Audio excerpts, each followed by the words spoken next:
agradecendo, dando nossa boa noite ao embaixador Rubens Barbosa pela disposição em participar aqui da nossa roda. Evidentemente, o assunto internacional, Guiana e Venezuela. Obrigado, Rubens. Vamos primeiro a um resumo dos fatos mais próximos de nós. Após o referendo, ameaça de invasão, a iminência de um conflito, os presidentes da Venezuela e Guiana, eles assinaram um comunicado conjunto hoje, depois de uma reunião nas Granadinas, dizendo que estão dispostos a um consenso, na busca de um consenso sobre o território em disputa, que é chamado Essequibo. Os detalhes com a correspondente nossa em Nova York, Mariana Giangiacomo.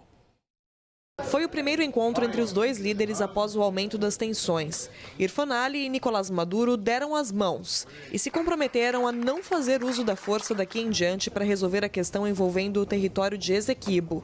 O presidente da Guiana afirmou que a Corte Internacional de Justiça deve resolver a disputa e que o país tem o direito de exercer sua soberania territorial. I made it very clear. Eu aclarei muito bem That Guyana que Guiana has all the right tiene todo el derecho to exercise its sovereign right de ejercer su derecho soberano within its territorial space dentro de su espacio territorial to approve of y de aprobar and facilitate any development, y facilitar cualquier any investment, cualquier inversión, any partnership, cualquier sociedad, any trading, cualquier comercio, any collaboration, cualquier colaboración, any cooperation, cualquier cooperación, the issuing of any license, el otorgamiento de cualquier licencia o permiso and the granting of any concession y el otorgamiento de cualquier concesión within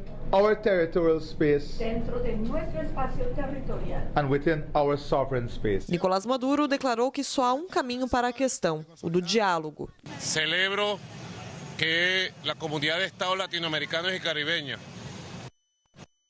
y el CARICOM hayan logrado dar este paso y vamos a aprovecharlo al máximo en función de que nuestra América Latina y el Caribe siga siendo una zona de paz, como lo hemos aprobado. A tentativa de Maduro de anexar Essequibo e criar um Estado venezuelano elevou as tensões entre os dois países e causou preocupação internacional.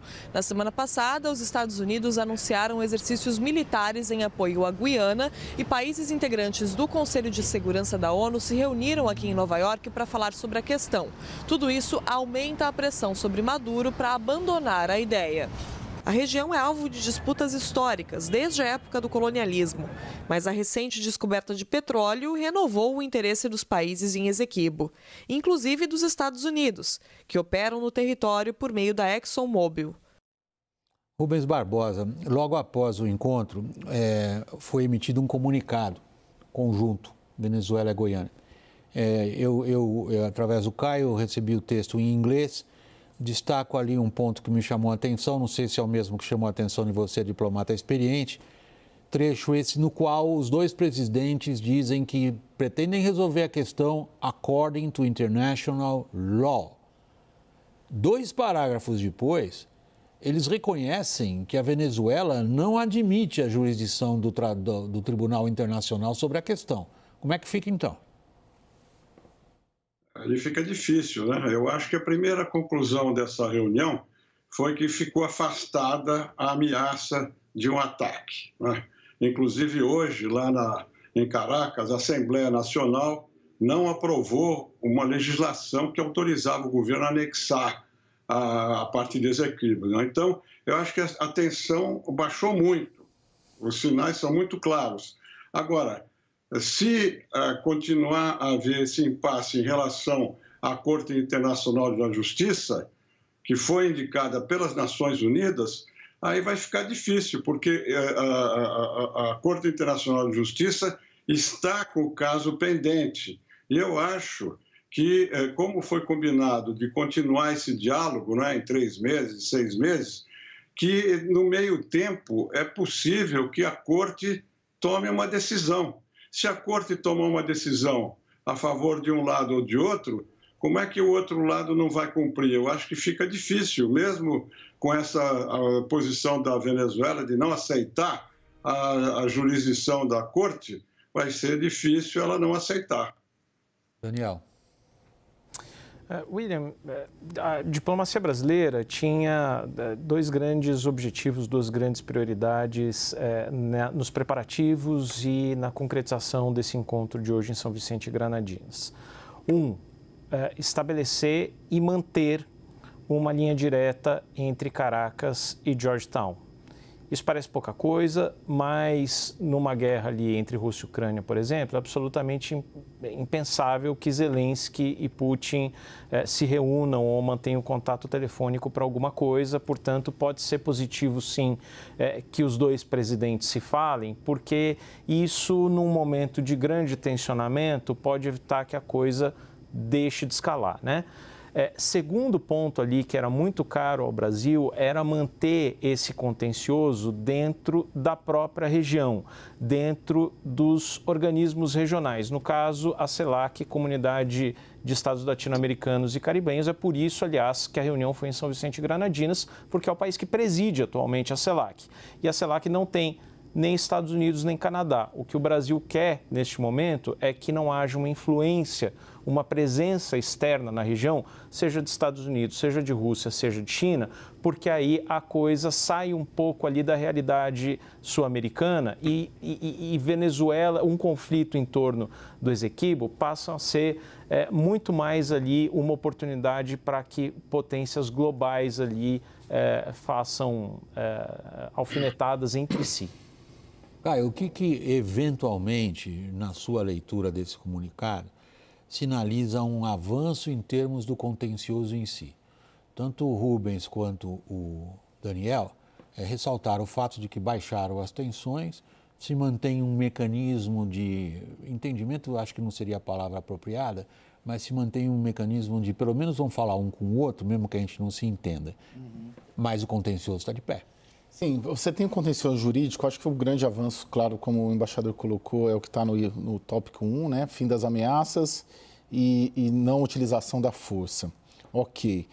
Agora, o fato de não resolver pela Corte Internacional de Justiça não quer dizer que não se resolva por um outro caminho, pela via diplomática, né? Mas está indicado esse para você? Não, de alguma maneira, esse encontro, ele é o primeiro de outros, né? Isso já era um interesse da diplomacia brasileira. Então, e o próximo encontro vai ser no Brasil, né? A gente já tinha, inclusive, falado sobre isso aqui mais cedo, antecipado. E o caminho diplomático está aberto, né? Então, agora, pelo menos, né? Vamos ver como que o Maduro vai trabalhar isso internamente lá. Mas, a partir de agora, você tem um canal direto e você tem a intermediação de outros países e você tem um calendário de outras reuniões programadas nos próximos meses para acontecer. A próxima, inclusive, no Brasil. Eu apostaria que esse é o grande avanço. Eu vejo uma evolução e vejo um recuo do Maduro também, de certa maneira.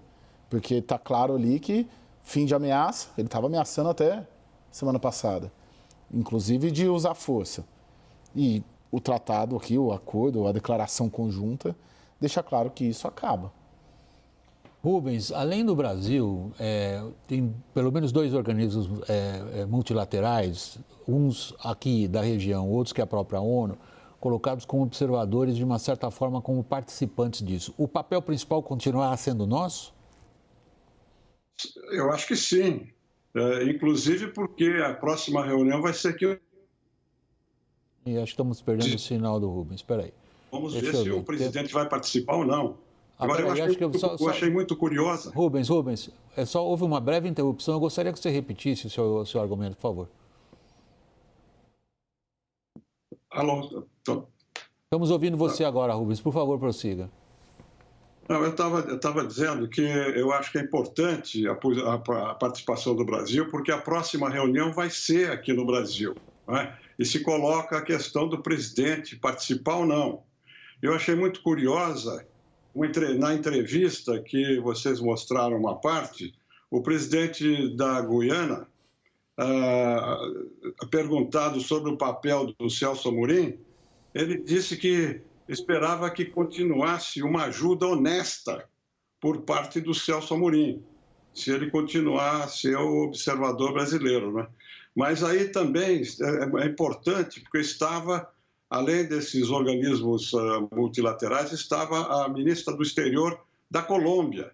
Então, eu acho que está se encaminhando para uma solução, não é, negociada, e eu não vejo outra solução a não ser a decisão da Corte, não é, Internacional, que faz anos que está se debruçando sobre esse problema e não se manifestou. Eu acho que agora, com essas novas reuniões previstas, há uma probabilidade grande da Corte se manifestar. Mas eu acho que foi um avanço realmente, foi um avanço positivo. O Brasil contribuiu, não é? Porque a sugestão de fazer através da CELAC foi do Brasil.